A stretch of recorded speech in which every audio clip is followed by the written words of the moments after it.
Assalamualaikum warahmatullahi wabarakatuh. Balik lagi di WPB waktu PBSI berbicara jilid 3. Di WPB kali ini kita mengangkat sebuah tema terkait dengan bermain peran di panggung pementasan drama. Sebenarnya tema ini jarang diangkat di podcast maupun di diskusi manapun. Namun pada akhirnya kami tetap memilih untuk mengangkat tema ini karena dirasa penting di era digital seperti saat ini. Sebuah pementasan drama semakin tergerus akibat masuknya budaya-budaya asing ke Indonesia. Maka dari itu, sudah bersama saya seorang yang memang berkecimpung langsung di dunia pementasan drama. Beliau ini pernah 2 kali berturut-turut juara 1 lomba FLS 2N. Berikutnya beliau juga pernah menjadi kurasi terbaik 3 FTS tahun 2019 yang diadakan oleh Balai Pustaka. Lalu berikutnya beliau juga pernah menjadi juara 3 film pendek FLS 2N Jakarta Selatan tahun 2019. Siapa lagi kalau bukan Kak Dewi Sinta. Halo Kak. Halo. Sebelumnya apa kabar Kak? Alhamdulillah sejauh ini baik, aman. Tadi di perjalanan gimana? Lancar, macet? Jakarta di mana ya yang nggak macet ya? Kayak hanya tengah malam ya yang nggak macet dan alhamdulillah diguyur hujan. Oh iya hujan. Biar sampai ke WPB ini. Sebelumnya makasih banyak Kak saya ucapkan di sela-sela kesibukan Kak mau menyempatkan waktunya untuk hadir di WPB kali ini. Iya, sama-sama. Tadi sempat saya singgung juga di era digital seperti saat ini, sebuah pementasan drama itu semakin tergerus gitu Kak. Saya pengen tahu gitu pandangan Kakak melihat hal tersebut itu gimana Kak? Maksudnya pementasan drama kan termasuk ke dalam kesenian gitu Kak. Betul. Kesenian tradisional yang emang seharusnya menjadi kebanggaan bangsa Indonesia gitu. Cuman gak tahu kenapa saya melihatnya itu orang-orang di zaman sekarang gitu Kak, khususnya Gen Z maupun milenial semakin melupakan gitu Kak, khususnya untuk pementasan drama ini gitu. Ya, oke, menarik nih. Dari awal kita sudah disuguhkan pertanyaan yang cukup luar biasa tapi menarik banget. Memang terutama saya ya yang memang mungkin berkecimpung di dunia teater, pertunjukan terutama drama ya yang mungkin teman-teman WPB di sini tahu. Saya berkecimpung di dunia drama itu sudah dari sekolah SMA gitu. Nah, mungkin kalau saat-saat sekarang memang sangat miris ya, bahkan dipandang negatif. Orang-orang mungkin banyak yang memandang negatif tentang teater gitu. Di luar sana ya, semoga teman-teman WPB tidak seperti itu. Itu sangat sedih banget karena sangat disayangkan tadi Kak siapa maaf? Ihman. Kak Ihman menyinggung soal di sini kan teater itu adalah kesenian ya, tradisi yang mungkin bisa terus dileluhurkan ke anak cucunya nanti gitu. Itu sangat disayangkan banget, makanya mungkin saya sangat mengapresiasi betul teman-teman WPB dari himpunan PBSI ini mengangkat nih isu atau mengangkat soal tema tentang pertunjukan drama gitu. Mungkin kita akan bahas selanjutnya ya. Mungkin sebelum masuk lebih dalam ya kayak gitu. Supaya sobat WPB ini lebih tahu juga gitu Kak. Sebenarnya drama itu apa sih Kak? Oke, kalau misalnya kita menarik soal drama itu apa atau teater itu apa, itu adalah pertunjukan. Gitu. Teater itu kan merupakan pertunjukan ya teman-teman ya. Pertunjukan yang dipentaskan di atas panggung. Nah, drama itu sebagai unsur dari ceritanya seperti itu. Kalau misalnya yang belum tahu, yang belum mendengar, drama ini kan ada banyak jenisnya ya. Ada mungkin kalau tadi kakaknya menyinggung tentang tradisi, dulu ada nih. Teater itu ada dua jenis ya, yang gampangnya ada teater modern sama teater tradisi gitu. Kalau misalnya kita mungkin akan ada percakapan seperti itu ya. Teater tradisi itu mungkin yang membahas tentang cerita-cerita yang zaman dulu. Nah, kalau drama ini lebih ke milenialnya sebetulnya. Gitu, menceritakan tentang kisah-kisah yang ada, yang relate nih sama kita, yang nyata sama kita gitu nih Mas Ikhman. Oke Kak, kalau kita bicara tadi drama disebutin sebenarnya ada 2 gitu Kak. Ada drama tradisional ataupun drama modern tadi gitu. Kalau boleh disebutin gitu Kak, drama tradisional tuh ada apa aja sih Kak? Oke, saya sebenarnya agak asing ya kalau misalnya menyebut dengan kalimat drama Drama. gitu ya. Saya biasa dengan teater, tapi sebenarnya sama aja. Ya, itu sama aja. Kalau misalnya teater tradisi itu seperti lenong gitu, cerita topeng. Nah, kalau misalnya mungkin nanti bisa dikulik tentang apa yang saya sampaikan, ada lenong, topeng, sama topeng blantek. Nah, ini adalah topeng blantek ini adalah cerita rakyat atau teater rakyat, teater tradisi yang memang sudah tergerus nih. Benar-benar mungkin teman-teman yang orang asli Betawi pun tidak tahu apa itu topeng blantek. Nah, itu nih yang perlu kita eh, kaitkan lagi nih, bangkitin lagi teater-teater tradisi. Tapi kalau misalnya tentang teater modern, pasti teman-teman semua di sini bermain mengenal ya teater modern gitu. Berarti mungkin apa ya istilahnya tuh bisa kita lihat sebenarnya teater tuh sudah beradaptasi gitu, maksudnya gini Kak, dari teater tradisional yang lenong tadi Kakak sebutin segala macam sampai ke teater modern yang berbentukannya menjadi drama segala macam gitu Kak. Nah mungkin yang mulai tergerus itu tadi yang teater tradisionalnya gitu Iya, Kak, betul. dampak dari banyaknya budaya asing yang masuk yang saya sebutkin di awal tadi gitu Kak. Cuman kalau yang saya lihat juga ya kayak di teater tradisional ini kenapa pada akhirnya semakin tergerus selain masuknya budaya asing, juga mungkin orang-orang terdahulu gitu Kak yang emang pernah berkecimpung langsung di dunia teater tradisional yang tanda kutip tidak apa ya tidak mau bergerak untuk melestarikannya gitu Kak. Yang saya lihat tuh sedikit sekali orang-orang yang memang mau mengenalkan ini loh gitu. Maka dari itu sebenarnya tujuannya diadakan WPB ini dengan tema tersebut untuk menghidupkan kembali gitu Kak. Oke, baik. Apa namanya? Ini kita membahas satu-satu dulu ya. Mungkin kita bahas dari teater tradisi dulu. Nah, mungkin teman-teman kalau misalnya dilihat, sebetulnya lenong itu tidak pudar gitu. Hanya saja sedikit yang mengetahuinya, ya. Kalau untuk pelestarian dari orang tua dulu seperti lenong, mereka sebetulnya tidak patah semangat ya untuk mengenalkan atau memberikan ilmu kepada anak-anak zaman sekarang nih yang tadi disampaikan milenial, Gen Z dan segala macam itu mereka tidak patah semangat, hanya saja lagi-lagi kekurang pedulian. Seperti itu, banyak yang kurang peduli akan mungkin kebudayaan-kebudayaan nih, gitu, kebudayaan-kebudayaan tradisi, terutama pertunjukannya yang tadi kita sampaikan teater dan drama itu. Jadi makanya semakin hilang dan yang sangat disayangkan sekali karena sepuh-sepuh yang tradisi nih ya, teater tradisi kan udah tua ya.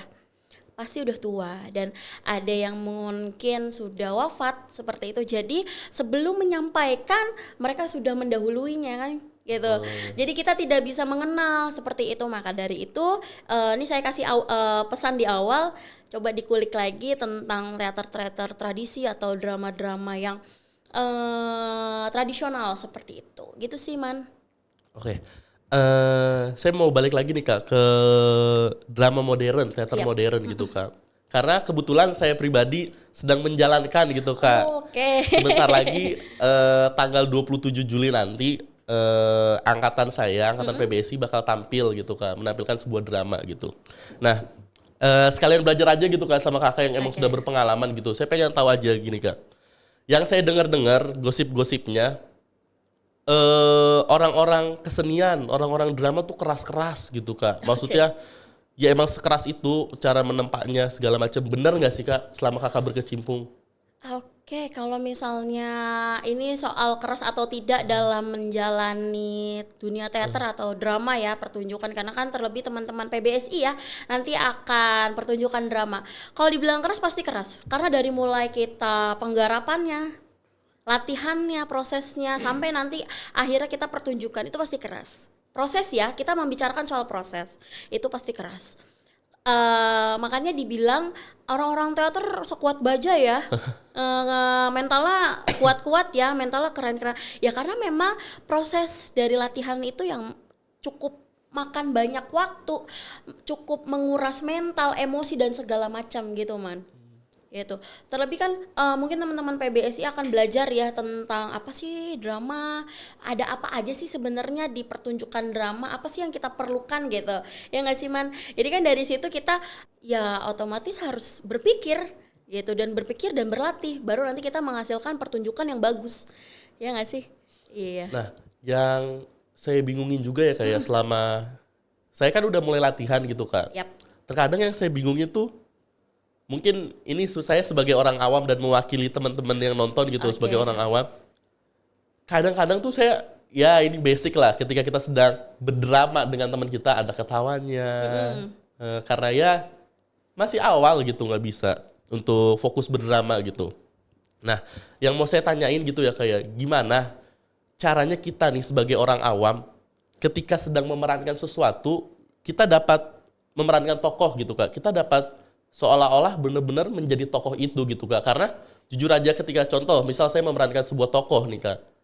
Saya nggak bisa seolah-olah saya menjadi tokoh itu gitu. Saya masih menjadi Ihman gitu. Yeah. Nah itu tuh yang ya adalah teman saya beberapa kali ataupun orang-orang pimpinan-pimpinan gitu yang sutradaranya gitu-gitu menegur segala macam. Nah pertanyaan saya gimana caranya supaya kita bisa mendalami tokoh tersebut supaya misal saya memerankan tokoh si Pitung, sisi Ihmannya tuh udah nggak ada.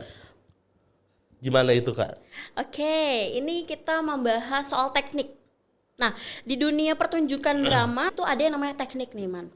Teknik pertunjukan drama. Nah, Iman harus tahu dulu nih, apa aja sih teknik yang ada di pertunjukan drama. Ini mungkin saya infoin aja ya, teknik apa aja nih yang di pertunjukan drama. Di sini tuh banyak unsurnya, Man.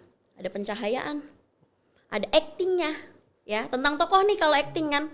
Terus juga ada tata panggung. Kita ambil 3 dulu deh, 3 teknik. Kalau Ihman sendiri sudah mencangkup 3 teknik ini, saya yakin Ihman sudah tidak menjadi Ihman di dunia nyata. Tapi Ihman adalah menjadi si Pitung gitu. Nah, kalau misalnya Ihman dipercaya sebagai si Pitung, ya apa nih yang harus digali? Berarti adalah tokoh, actingnya. Ya, kalau saya diminta menjadi sosok tokoh, mungkin karena postur tubuh saya selalu diperankan sebagai orang-orang yang antagonis dan juga ibu-ibu, karena lagi-lagi postur ya, kayak gitu. Jadi gimana? Saya belum menjadi ibu-ibu, tapi saya harus menjadi ibu-ibu yang sudah memiliki anak. Itu bagaimana? Pendalaman karakter. Ya, lewat acting itu yaitu yang tadi saya bilang tekniknya. Saya harus paham dulu nih teknik bagaimana cara berakting, bagaimana cara pendalaman karakter, bagaimana cara saya memerankan tokoh ibu. Makanya tadi Ihman mungkin melihat nih role model ya, siapa nih yang kita lihat, misalnya entah si Pitung, Ihman tinggal di misalnya Jakarta Barat ya, kan banyak nih pesilat-pesilat, misalnya ada nih yang keren banget. Nah Ihman pengen jadi situ, berarti sosok si Pitung yang saya mau, yang saya dapat itu adalah dia, si Jawara ini. Itu nggak apa-apa. Dan misalnya saya sebagai si ibu, yang gampangnya saya kalau ibu di rumah saya kan udah biasa ya, kita harus melihat ibu yang di luar yang sesuai sama naskah tersebut. Itu namanya pendalaman karakter, pendalaman tokoh tentang berakting gitu Man. Menarik Kak, kita membicarakan masalah pendalaman karakter gitu Kak. Setahu saya pendalaman karakter tadi sempat Kakak singgung juga gitu. Pertama misal tokohnya memang masih ada, kita bisa bertanya langsung, konsultasi langsung. Betul. Ataupun ketika tokohnya sudah tidak ada, kita bisa meriset biografinya, kita membaca kisah hidupnya segala macam supaya kita bisa tahu apa aja yang udah pengalamannya seperti apa beliau ini. Nah, kalau Kakak tadi udah disebutin juga di awal gitu Kak, pengalaman Kakak berteater sudah banyak. Tentunya Kakak juga sudah cukup banyak memerankan beberapa tokoh. Nah, kalau dari Kakak sendiri berdasarkan pengalaman Kakak, gimana proses Kakak melakukan pendalaman karakter? Seperti apa yang Kakak terapkan gitu, pendalaman karakter seperti apa yang Kakak terapkan? Oke, ini dari saya pribadi ya. Kalau saya pribadi pasti saya akan membaca berulang kali naskah tersebut. Karena gini, biasanya naskah dan sutradara itu berkesinambungan. Ya, makanya nih nanti teman-teman PBSI yang akan berteater biasanya nih akan ada 3 lini. Sutradara, astrada, dan penulis naskah. Nih, mereka akan bertiga nih. Kenapa? Karena apa yang diminta sutradara itu akan berpengaruh sama naskah. Ya, apa yang ditulis oleh penulis naskah, ya itu akan berpengaruh dengan sutradara dan astrada. Seperti itu nih. Nah, kalau saya, supaya saya bisa memerankan sebuah tokoh yang epik, yang apik, supaya sampai ke panggung pertunjukan, ya itu saya harus baca naskah, saya harus kontemplasi, saya nggak bisa jadi Dewi. Saya harus jadi ibu misalnya. Ibu yang bisa berjalan seperti apa. Nah, di sini nanti akan mungkin Iman mengenal tentang penokohan. Ya, dari karakter penokohannya. Misal yang tadi saya bilang, ibu tuh berjalannya seperti apa sih? Ibu yang diminta sama sutradara itu usia berapa sih? Ya kan beda-beda ya. Ada ibu muda, ya kan? Ibu muda, Mahmud, betul kan? Kalau ibu muda saya emang bisa, karena masih muda, ya kan? Cuman apakah saya bisa menjadi seorang ibu yang sudah punya anak? Walaupun Mahmud kan belum tentu. Nah, itu kontemplasi. Saya cari, saya merenung gitu. Biasanya saya ketika diamanahkan menjadi tokoh, saya akan menyingkir dari teman-teman saya. Saya kontemplasi, saya merenung. Kalau saya sudah punya gambaran nih, saya pengen jadi A nih. Kiblatnya adalah si A, si ibu ini gitu. Ya udah, saya akan membayangkan beliau. Ya, saya akan membayangkan beliau gimana cara jalannya, bicaranya, duduknya, bahkan kalau ada memang di naskah tersebut peran makan, saya akan belajar tentang makan, cara makannya, gitu. Makanya kita harus lihat naskah, kita harus kuasai naskah, gitu man. Berarti kita harus ya nggak cuma orang-orang yang nantinya berperan doang ya kayak, tapi seluruh orang-orang yang terlibat dalam pementasan drama atau pertunjukan teater tersebut memang harus mendalami sebuah naskah dramanya gitu. Ya, tadi balik lagi nggak cuma orang-orang yang berperan gitu Kak. Cuman tadi menarik Kak, Kakak sempat menyinggung juga unsur-unsur teknik dalam pementasan drama gitu Kak. Tadi mulai ada pencahayaan, terus juga ada acting dan segala macamnya. Di antara begitu banyaknya unsur-unsur, menurut Kakak, unsur mana yang paling penting untuk setidak-tidaknya orang awam tuh kalau mau melakukan sebuah pertunjukan harus menguasai unsur yang ini dulu. Gitu.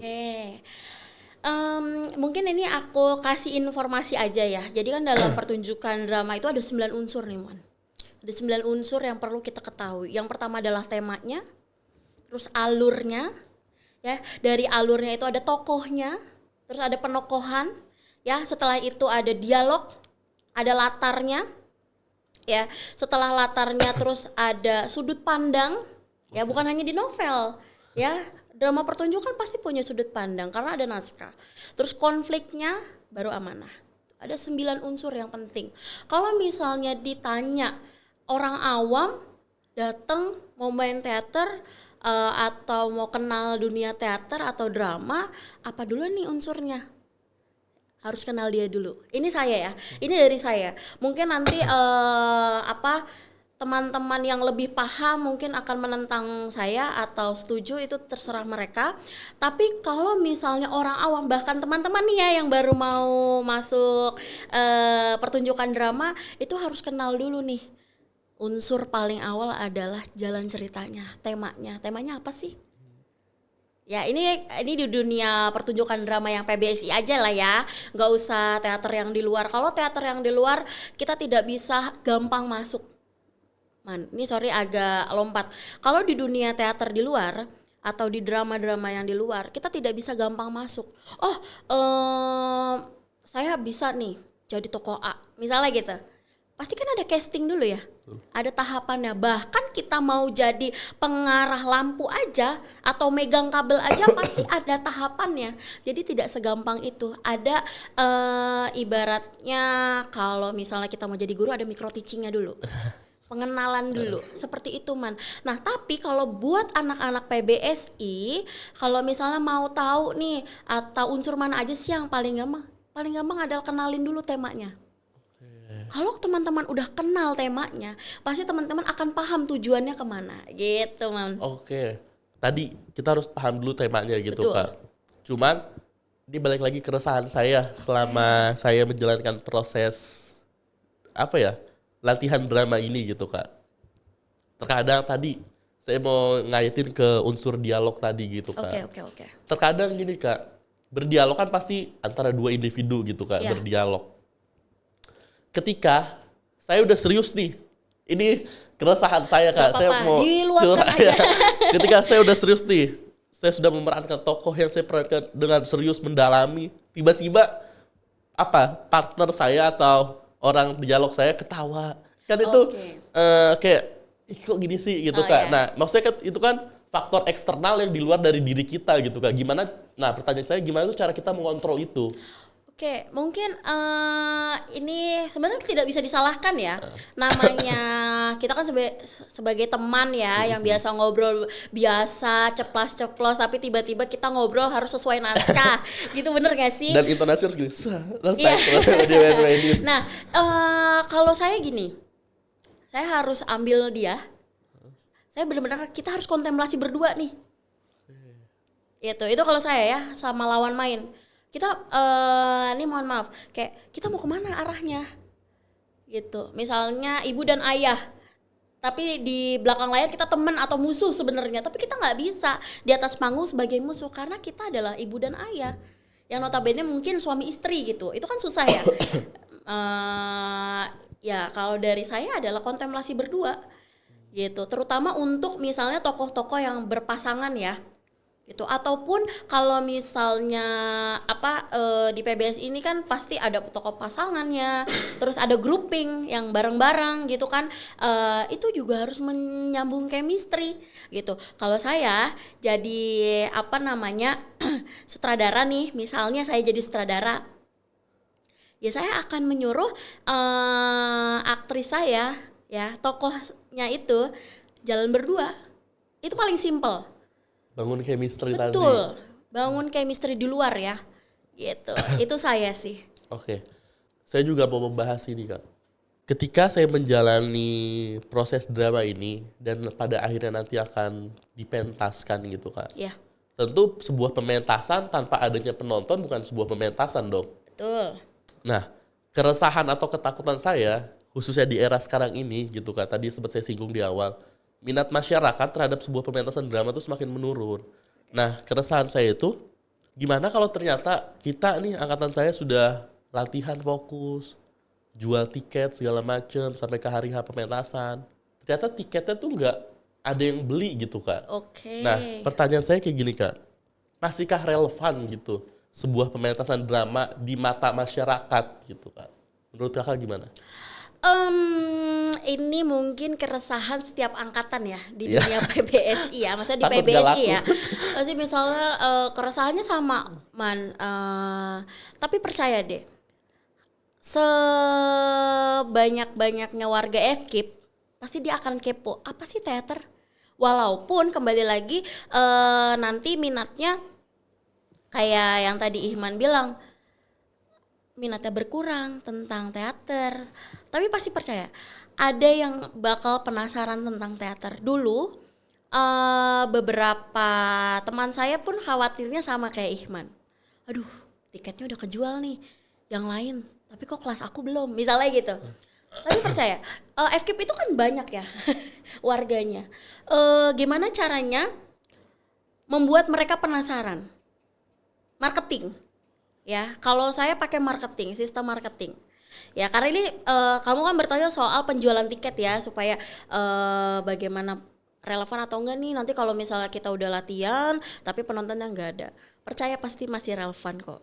Caranya ya marketing tadi yang saya bilang, kita kenalkan dulu nih pertunjukan teater kita dari cara posternya, mungkin menggunakan teaser-teasernya, pasti akan menjadi relevan seperti itu. Kecuali Ihman pertunjukannya di pelosok gitu, itu akan gak relevan tuh, karena kita harus benar-benar mengenalkan mereka tentang dunia pertunjukan gitu. Tapi jangan salah Man, bahkan minat nonton teater bahkan lebih banyak di desa-desa sana loh Man gitu. Kenapa bisa saya sampaikan seperti ini? Saya berkecimpung bersama Sanggar Matahari. Ini mohon maaf ya, saya kutip ya, saya ambil ya nama Sanggar Matahari. Dan Sanggar Matahari ini berkecimpung bukan hanya di musik, tapi di dunia teater. Dan teater yang kita maksud itu adalah teater yang penontonnya notabene bukan orang-orang berpendidikan, Man. Bukan orang-orang yang menggunakan jas seperti Iman, bukan. Orang-orang yang seperti apa? Yang bekerjanya serabutan. Ya, yang narik beca. Nah, itu kita harus guide tuh, Man. Penonton-penonton gitu. Nah, itu akan menjadi relevan seperti itu. Oke, Kak. Gitu.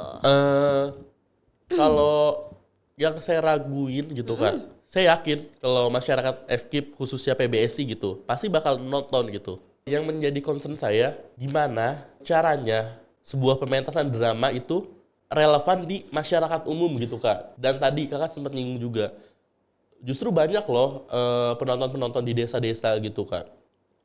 Dan itu saya sangat amat yakin gitu, justru di desa-desa ya memang masih relevan untuk nonton sebuah pementasan drama gitu Kak. Karena mungkin belum banyak budaya asing yang masuk ke daerah sana gitu. Nah, kalau di masyarakat kota gitu Kak, khususnya kita bicaranya, anggaplah saya jual tiket nih pementasan drama ke orang masyarakat kota, khususnya kaum-kaum Gen Z milenial. Relevan gak sih dia bakal datang gitu Kak? Oke, berarti ini kita tarik ke umum ya, Mam. Ihman. Kalau pada waktu itu kan ini sama ya, dulu pasti saya resah juga kan. Kalau saya akan saya plot-plotkan dulu nih. Saya plot-plotkan, misal kelas saya, karena ini kan pasti per kelas ya. Kelas saya ini lebih condong ceritanya yang cocok tuh anak kuliahan kah, anak sekolahan kah, atau bahkan orang tua. Oke. Kalau saya seperti itu, Man. Target pasarnya ditentuin Betul, di awal. yang tadi saya bilang marketing itu kalau misalnya Ihman hanya memasarkan ke anak-anak kampus, tapi ternyata di poster itu kayaknya lebih cocok ke anak sekolah deh, itu akan salah, itu akan menjadi tidak relevan karena target pasarnya. Ini soal penjualan tiket nih, ya kayak gitu. Jadi saran saya kalau misalnya teman-teman PBSI ingin menjual tiket supaya pas nih sasarannya, diplot dulu nih. Gitu, diplot dulu kita mau marketnya kemana ya, ke anak-anak kuliahan, ke anak-anak sekolah, atau masyarakat umum yang pekerja gitu, sesuai dengan biar pede ya, sesuai dengan naskahnya, dengan ceritanya gitu. Itu kalau saya. Oke. Berarti kita sebagai mungkin yang nantinya bakal melakukan pementasan, kita tentuin dulu nih alur ceritanya, naskahnya, targetnya mau kemana gitu Kak. Betul. Karena ya nggak mungkin kita bisa mencangkup keseluruhan dari masyarakat umum gitu Kak, nggak mungkin. Ya. Nah, berikutnya ini Kak, yang saya mau tanyain ke Kakak gitu. Kakak kan berkecimpung di dunia teater, pertunjukan, pementasan drama sudah dari lama gitu Kak, bahkan sampai sekarang gitu. Maksud saya, apa yang menjadi alasan Kakak tertarik gitu untuk terus di dunia industri pertunjukan gitu Kak? Apa sih yang menarik dari drama, dari sebuah pementasan teater sampai Kakak mau bertahan sejauh ini? Menarik. Tidak ada yang pernah bertanya sedetail ini sama saya terkait kenapa sih masih mau di dunia teater. Bahkan mungkin kalau teman-teman di sini mengenal teater itu dari kuliah semester 4 ya. Iya. Terus setelah itu ya udah. Jadi ibaratkan atau pementasan drama itu pertama dan terakhir. Pemenuhan tugas. Pemenuhan tugas biar dapat nilai A ya. Kayak gitu. Tapi ternyata kalau saya enggak. Kenapa? Teater adalah kehidupan buat saya, dan mungkin buat orang-orang yang memang hidup di dunia seni. Kalau misalnya dibilang apakah Kadeo hidup di dunia seni? Tidak gitu, saya punya pekerjaan yang lain. Tapi ketika saya jenuh ya, saya penatnya ini dalam artian di kepala saya tuh banyak ide-ide yang ada tapi tidak dituangkan. Nah, itu saya akan berlari ke dunia teater. Berarti kan teater adalah kehidupan ya. Kehidupan saya, teater itu adalah kehidupan saya. Ketika saya menangis, saya bisa all out adalah ketika dipertunjukkan. Saya tidak bisa menangis di kehidupan nyata gitu. Karena mungkin anak-anak zaman sekarang pasti kan gengsi ya di depan teman-temannya. Tapi ketika kita di dunia teater, aduh, gue mau nangis nih misalnya gitu. Kalau lari ke dunia teater pasti nangisnya all out gitu. Dan di dunia teater itu bisa menjadi diri sendiri. orang lain akan menerima kita diri sendiri. Dan itu saya. Kenapa sampai sekarang saya masih mau terjun di dunia teater yang mungkin tadi Ihman bilang itu keras dan segala macam. Entah kenapa Allah menggariskan saya untuk tetap di sini walaupun mungkin mohon maaf bagi orang-orang yang material ya nggak ada uangnya. Misalnya gitu, tapi enggak. Buat saya adalah teater itu adalah kehidupan, teater adalah saudara, teater itu adalah cinta yang nggak bisa diungkapkan. Sama kayak misalnya kita cinta sama orang tua kita, susah kan buat ngungkapin. Nah itu adalah teater menurut saya. Oke. Gitu. Saya orang yang cukup suka dalam dunia kesenian. Cuman dalam hal ini kesenian yang saya suka itu saya suka menggambar, melukis. Saya suka seni, tertarik. Saya orang yang cukup tertarik dalam dunia seni gitu Kak. Cuman terkadang saya juga merasakan sebuah kebosanan gitu Kak. Kayak ngapain sih ngelukis mulu, ngapain ngegambar mulu. Sampai burnout, ide tuh gak keluar gitu Kak. Nah pertanyaan saya, selama Kakak menjalani kesenian drama teater ini, pernah gak sih Kakak ngerasa jenuh, capek, bosen gitu? Kalau emang pernah, biasanya Kakak ngapain gitu? Oke. Good. Pertanyaan yang cukup bagus juga nih. Man, terima kasih.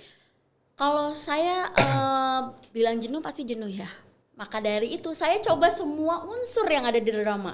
Saya coba semuanya. Dari tokohnya, dari sutradaranya, jadi astradanya, jadi penggarapan musik pernah, penata cahayanya pernah gitu. Kayak gitu, saya coba semuanya. Semuanya dicobain. Iya betul. Mungkin ini mohon maaf nih, kalau Iman kan melukis ya, kan itu benar-benar harus ide dari otak dan hati ya, gitu. Tapi kalau berteater kan enggak Man, otak kanan yang bermain dan kekreativitasan kita. Misal, saya jujur pertama kali di dunia pertunjukan ya, drama atau acting itu saya ya jadi tokoh, ya. Dari tokoh saya masuk ke Astrada, ya kan? Itu udah challenge banget kan, itu udah luar biasa kan. Terus dari Astrada naik ke Sutradara, ya dari Sutradara, wah capek nih, kayaknya pasti kan ngilang dulu nih biasanya saya. Terus penasaran sama hal yang lain, oh artistik saya coba, kayak gitu, saya coba semuanya Man. Supaya apa? Supaya kita tidak apa ya, hanya tahu di itu aja gitu. Misalnya, tokoh aja karena udah bagus aktingnya nggak mau gitu. Makanya saya alhamdulillah sejauh ini tidak merasa gila karena teater. Tapi saya justru gila di luar, lari ke teater. Oke. Gitu. Mungkin tadi cara mengatasi Kakak, karena teater banyak unsurnya gitu, Kakak cobain semuanya gitu Kak. Nah kalau saya boleh tahu Kak, dari semua unsur yang udah Kakak cobain nih, yang mana paling bikin Kakak nyaman kayak, oh ini nih saya banget nih, gitu. Paling Kakak suka menjalaninya gitu? Karena beberapa kali di sutradara, saya masih aman di sutradara. Oh. Gitu. Dibanding tokoh atau acting gitu Kak? Tapi ketika misalnya saya jenuh di sutradara, saya suka ke tokoh. Jadi sebenarnya semuanya suka ya Kak? Semuanya suka, tapi memang saya lebih nyaman kedua ini sih. Jadi sutradara dan menjadi tokoh. Karena gini, ketika saya menjadi sutradara, saya harus paham dengan tokohnya. Nah, kalau menjadi tokoh, saya juga harus mengerti apa yang dimau semua sutradara. Kan jadi balance ya gitu. Oke Kak. Tadi balik lagi ke pengalaman Kakak gitu Kak. Saya mau nanya sedikit. Tentu kita dalam menjalani semua orang pasti ada awal dan akhir gitu. Betul. Kak. Ketika Kakak mengawali ini nih Kak, tadi Kakak sempat singgung awal Kakak masuk ke dunia teater itu sebagai acting gitu, maksudnya acting sebagai tokoh, memerankan tokoh gitu. Boleh ceritain sedikit ya sih pengalaman Kakak kayak waktu pertama, mungkin nantinya juga berdampak buat teman-teman angkatan saya mungkin yang pertama kali juga berperan gitu di sebuah pementasan drama. Gimana susahnya waktu pertama kali, terus senengnya, terus ketika pementasan tuh rasanya kayak gimana untuk pertama kalinya Kak? Oke, ini mungkin gambaran ya buat teman-teman semester 4 di PBSI. Ya memang awalnya pasti apa ya, aduh susah banget ya jadi orang lain ibaratnya gitu. Makanya tadi di awal saya sampaikan baca naskahnya berulang-ulang. Itu mungkin pahitnya baper ya, maksudnya bapernya itu entah omongan dari sutradara atau teman-teman yang lain. Kita kan nggak bisa ya, namanya pasti akan diulang-ulang gitu, cut misalnya kayak gitu, ulang karena mungkin nggak sesuai sama sutradara. Itu pasti capek banget sih man, waktu itu nangis dari proses pertunjukan tuh nangis gitu. Tapi percaya deh, setelah ada tangis-tangis dalam proses latihan, itu akan ada tawa nanti di pertunjukan. Mungkin kalau misalnya mau nangis monggo silakan, tapi itu nangisnya seneng karena lega ya, akhirnya selama latihan dialog yang mungkin susah disampaikan ternyata bisa tersampaikan di panggung gitu. Gitu sih. Oke Kak, cukup menarik tadi gimana Kakak menjelaskan bahwa ya udah wajar ini mah kita di awal susah payah gitu selama berproses, tapi percaya pada akhirnya nanti di akhir itu tuh kita lepasin semua dengan kebahagiaan gitu betul. Kak. Cuman saya mau balik lagi nih Kak ke obrolan pertama kita gitu, masalah budaya kesenian pementasan atau teater ini yang semakin tergerus gitu Kak.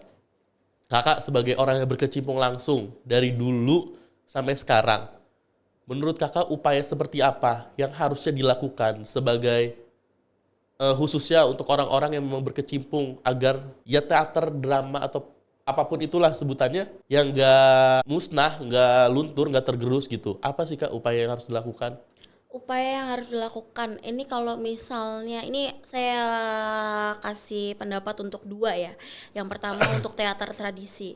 Kalau misalnya saya percaya karena saya di awal adalah berkecimpung di dunia teater tradisi dulu nih man. Gitu Lenong waktu itu saya di Lenong. Nah, kenapa saya sampaikan Lenong itu sebetulnya tidak padam gitu. Mereka terus tampil, terus pentas gitu. Nah, berarti caranya adalah kita terus aja pentas, mau siapapun itu yang nonton, mau orangnya itu lagi yang nonton, terus pentas.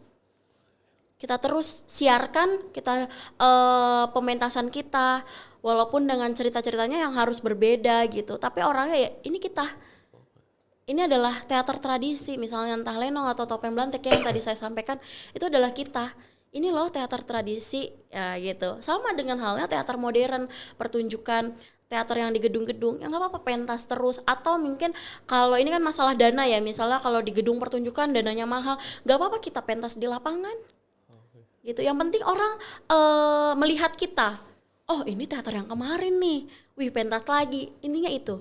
Secara langsung kita mengenali. Betul, jangan pernah patah semangat untuk pentas lagi, jangan pernah patah semangat untuk menginformasikan tentang oh ini loh teater tradisi, oh ini loh teater modern misalnya gitu, oh ini loh drama yang kemarin kita pernah pentasin mungkin sama anak-anak semester 4 yang kemarin pentas lagi, itu nggak apa-apa. Mungkin sistemnya adalah edukasi, itu nggak apa-apa gitu. Jadi intinya kalau dari saya ya jangan pernah patah semangat untuk mengenalkan caranya, ya kalau dari saya adalah pentas lagi berulang gitu. Terus lakuin, mau yang nonton sedikit terus lakuin, jangan menyerah intinya. Betul. Ya kayak Oke, tadi kita udah bahas cukup banyak ya kayak mulai dari pengertian drama itu sendiri apa, terus juga tekniknya ada apa aja, unsurnya ada apa aja, sampai kita juga ngebahas mungkin isu terkait dengan pementasan drama yang semakin tergerus di era digital gitu Kak. Mungkin sekarang kita bisa langsung masuk ke pertanyaan-pertanyaan dari sobat-sobat Hima ya kayak biar langsung dijawab sama pakarnya aja. Masya gitu. Allah. Oke, ada pertanyaan pertama nih Kak. Bagaimana cara tetap fokus agar tidak terdistraksi oleh penonton? Oke, tadi kan terdistraksi oleh teman sendiri nih Kak. Nah kalau ini oleh penonton gimana Kak? Oke, berarti mereka udah pentas ya. Pentas. Nah ini kalau dari saya caranya adalah ketika latihan nih Man. Kalau kalian latihannya udah unsurnya ke panggung ya, ke pertunjukan, insya Allah nggak ada kata terdistraksi. Paling mungkin akan gagal fokus ya, misalnya entah bendanya jatuh, karena nggak belajar pada saat latihan, nah itu baru mereka akan gagal fokus, mungkin ngerusak fokus. Maka dari itu saran saya bagi teman-teman PBSI atau teman-teman yang mau berkecimpung di dunia teater, pertunjukan atau acting, latihan terus. gitu. Kalau teman-teman udah latihan fokus, ini saya kasih contoh. Ini adalah pulpen. Iman ini tahu ini pulpen? Tahu Kak? Tahu. Gimana Man? Caranya ini jadi orang. Gimana Man? Gak bisa Kak. Gak bisa kan karena Iman meyakini ini adalah pulpen. Tapi kalau saya percaya kalau ini adalah orang. Gimana? Kita ajak ngobrol dia. Merah misalnya gitu. Fokus nih. Gitu. Saya yakin ketika nanti pertunjukan dengan si pulpen, dia sudah menjadi teman kita adalah merah. Gitu. Intinya adalah fokus. Kalau teman-teman dari latihan sudah fokus, pasti tidak akan ada yang namanya terdistract. Gitu.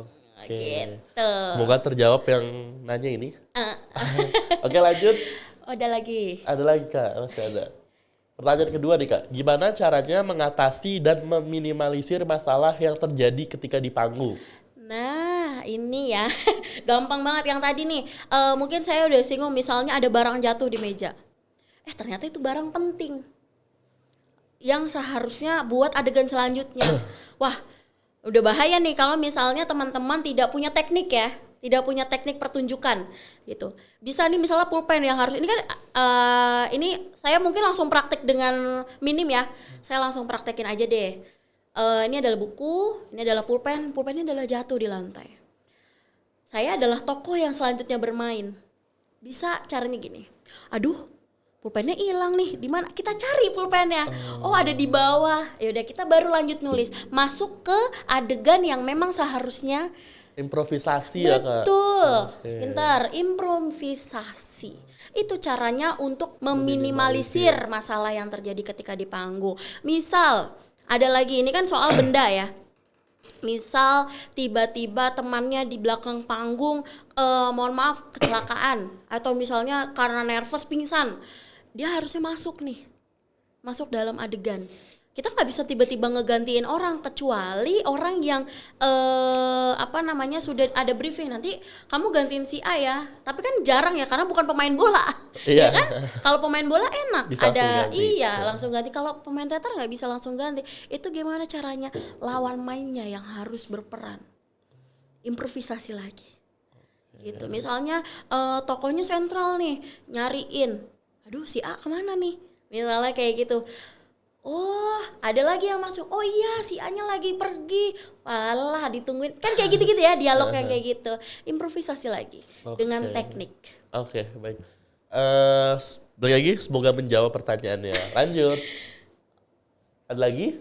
Ada lagi Kak. Oh ya, apa nih? Pertanyaan ketiga, cara mengatasi nervous di panggung itu gimana ya Kak? Waduh, nervous pasti semua orang akan nervous. Karena kan punya jantung ya, keringat dingin. Wajar itu hal yang wajar lah ya Kak. Saya aja deg-degan. Sebenarnya saya nervous dari tadi. Cuma gimana? Beda-beda setiap orang. Kalau saya pribadi, saya akan mondar-mandir panggung belakang. Itu kalau saya akan bolak-balik jalan gitu. Saya nggak mau nginget-nginget lagi tokoh-tokoh atau dialog-dialog yang ada di naskah. Karena menurut saya kalau udah ada di atas panggung ya udah itu adalah lombanya, itu adalah finalnya gitu. Jadi saya nggak mau nginget-nginget. Jadi saya jalan-jalan atau yang sering saya lakukan adalah sholawat. Robi sodli sodri wa yasirli amri wahlul uqdatam min lisani yafqahu qouli. Selalu itu yang saya ucapkan di atas panggung. Terlebih ketika saya masuk misalnya kan pasti ada wing ya. Kan pas kalau di panggung itu kan ada wing ya namanya. Ada sayap. Itu kalau saya mau masuk pasti selalu ngucapin itu. Insya Allah nervousnya hilang. Itu kalau saya. Mungkin teman-teman himpunan atau teman-teman PBSI bisa melakukan itu. Jalan-jalan kecil buat ngilangin deg-degan. Atau mungkin bisa sambil dengerin lagu dulu biar santai ya kayak. Atau mungkin minum juga bisa mengatasi nervous itu sih. Oke, lanjut, masih ada. Banyak ya Kak. Aduh. Pertanyaan keempat. Ini keempat. Kiat-kiat apa saja yang perlu dilatih agar dikategorikan orang yang cakap dalam bermain peran? Nah, kiat-kiat mungkin tadi saya udah sampaikan ya unsur-unsurnya, tekniknya gitu mungkin didengarkan lagi. Kalau saya sih kan nih di sini menggarisbawahi yang cakap dalam bermain peran. Misalnya dia tokohnya gitu. Ya tadi jangan lupa Observasinya, jangan lupa dibaca ulang naskahnya, sama jangan egois. Ketika menjadi atau diamanahkan menjadi, misalnya dalam unsur drama nih, diamanahkan menjadi sutradara, astrada, penulis naskah, tokoh, kan sentral tokoh ya, jangan egois. Jangan Gitu. mau tampil sendiri lah. Betul, karena kan tadi kita semuanya harus bareng ya, harus bisa. Nah itu sih kiat-kiatnya dari saya. Karena mau bagaimanapun sebuah pementasan drama tuh bukan bergantung sama satu orang, tapi Iya, ini keseluruhan betul, tim ya, kayak. Jadi kalau salah satu di antaranya egois, ya udah main catur aja, pementasan drama gitu ya. Main Kak. karet. Iya. Iya gitu sih kiat-kiat dari saya. Intinya harus tahu tekniknya dulu, harus tahu unsurnya, harus paham dulu unsurnya apa, tekniknya apa, baru insya Allah bisa sih cakap dalam bermain peran. Oke, lanjut. Masih ternyata Kak. Pertanyaan kelima, gimana caranya mengekspresikan diri kita saat melaksanakan drama, Kak? Waduh, namanya pertunjukan drama ya, itu kan mengekspresikan gitu. Terutama mungkin ini yang bertanya mau jadi tokoh gitu Mungkin, misalnya. Ya itu caranya. Kita harus Observasi sering-sering dulu. ya itu observasi, sering-sering olah wajahnya ya, olah vokal, olah tubuhnya, olah mimik wajahnya, itu harus dilatih gitu, makanya nanti bisa mengekspresikan nih. Gitu. Kalau misal mungkin nggak tahu ya masuk ke pertanyaan ini atau enggak, mungkin di luar sana ada yang bertanya, Kak nggak pede nih mukanya, takut flat, takut jelek. Nah, di dalam dunia teater tidak ada yang seperti itu. Gitu. Cantik ya cantik, jelek ya jelek. Nah, harus ditampilkan apa adanya. Itu sih. Oke. Intinya kita lagi-lagi latihan. Gitu. Oke, lanjut. Ada lagi? Habis. Alhamdulillah. Habis ternyata. Alhamdulillah. Tadi kita udah bahas cukup banyak ya, kayak termasuk pertanyaan-pertanyaan tadi gitu. Iya. Dari Kakak sendiri mungkin ada, sebelum ditutup nih Kak, ada pesan yang mau disampaikan nggak kepada khususnya masyarakat yang mungkin sudah menganggap sebuah pementasan drama tuh hal yang kuno, hal yang sudah dianggap sepele gitu Kak. Apa yang mau Kakak sampaikan gitu Kak? Mana? Oke, Gitu udah nggak, on semua, Pak? on semua ya. Ya, buat teman-teman semua, jangan salah. Pertunjukan drama bukan hal yang kuno. Pertunjukan drama bukan hal yang sepele. Ya, tapi pertunjukan drama adalah bagaimana caranya kita mengekspresikan diri kita yang tidak pernah terwujud di atas panggung. Teman-teman, terutama khususnya buat PBSI yang mau pertunjukan drama, ingat latihannya yang serius, karena kalau latihannya serius nanti akan hasilnya juga bagus. Jadi proses tidak akan mengkhianati hasil. Ya, itu aja dari saya. Sama nggak boleh egois kalau lagi latihan. Walaupun capek tetap senyum gitu. Itu dari saya sih, agak nggak penting ya. Tapi semoga kalau misalnya teman-teman yang lain dengar, saya cuma berharap menjadi guru adalah contoh drama yang paling sulit. Ya, pasti dosen-dosen di sini akan menyampaikan seorang guru itu adalah tokoh yang paling sulit. Kenapa? Kita harus tertawa walaupun kita sedang marah. Ya, kita harus memaafkan walaupun kita sedang geram. Gitu. Jadi teman-teman semua, saya minta tetap menjadi orang-orang yang hebat dalam apapun, terutama nanti pada saat pementasan drama. Terima kasih. Oke, semoga apa-apa yang sudah kita bicarakan di sini menjadi sebuah pembelajaran nantinya buat kalian yang menonton. Yang buruknya dibuang, yang baiknya disimpan baik-baik gitu. Tadi saya buka pakai salam, saya tutup juga pakai salam. Boleh. Sebelumnya makasih banyak kepada Kak Dewi Sinta sudah menyempatkan waktunya untuk hadir. Sama-sama. Terima kasih juga buat Sobat Hima, Sobat WPB yang dari awal sampai akhir masih menonton. Kurang lebihnya mohon maaf. Wassalamualaikum warahmatullahi wabarakatuh. Dadah.